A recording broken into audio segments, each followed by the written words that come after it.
வணக்கம், நான் Hema Subramanian. Welcome to home cooking Tamil.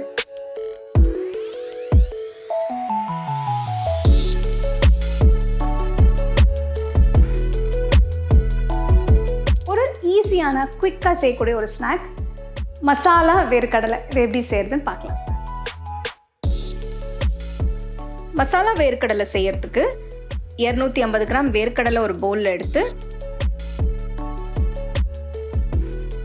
இதில் தேவையான அளவு உப்பு, 1 டீஸ்பூன் காஷ்மீரி மிளகாய் தூள்,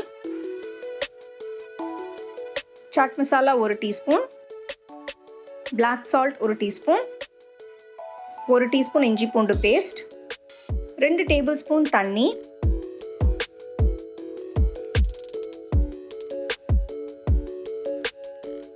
ஒரு டீஸ்பூன் எண்ணெய் போட்டு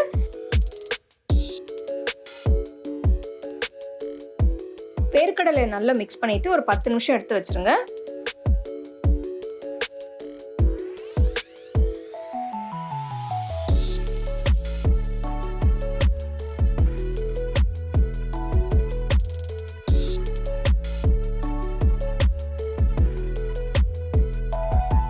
பத்து நிமிஷம் கழிச்சு பார்த்தீங்கன்னா வேர்க்கடலை நல்ல மசாலாவில் ஊறி இருக்கு.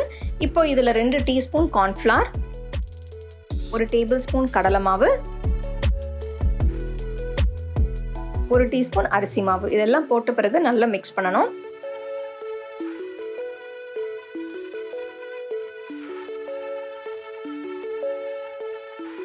மிக்ஸ் பண்ண பிறகு பார்த்தீங்கன்னா வேர்க்கடலை இன்னும் கொஞ்சம் தண்ணியாக இருக்குது.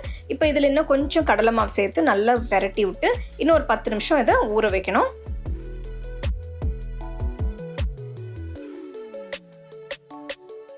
பத்து நிமிஷம் கழித்து வேர்க்கடலை மசாலாவில் நல்லா ஊறி இருக்கு, மசாலா நல்லா கோட்டாக இருக்குது.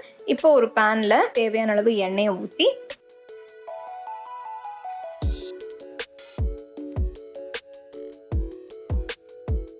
வேர்க்கடலை கொஞ்சம் கொஞ்சமாக எண்ணெயில் போட்டு பொரிச்சு எடுக்கணும்.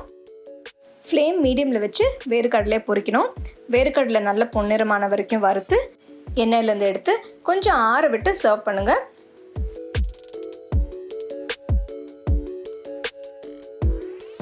அருமையான மசாலா வேர்க்கடலை தயாராக இருக்குது. இது நீங்கள் பாட்டிலில் போட்டு ஸ்டோர் பண்ணி வச்சுக்கலாம். இது ஒரு நல்ல ஸ்நாக். டீ காஃபி குடிக்கும்போது இதை வச்சு சாப்பிட்லாம். அருமையான மசாலா வேர்க்கடலை எப்படி செய்கிறதுன்னு பார்த்தோம். இது நம்ம யூஸ்வலாக கடையில் வாங்கி சாப்பிடுவோம். ஆனால் இது நம்ம வீட்லேயே செஞ்சு நல்ல ஏர்டைட் பாக்ஸ்லேயோ இல்லைனா பாட்டிலையோ போட்டு வச்சு நீங்கள் டீ டைம் ஸ்நாக்காக சாப்பிட்லாம். You can get a copy of our first edition of the home cooking book on 21 frames.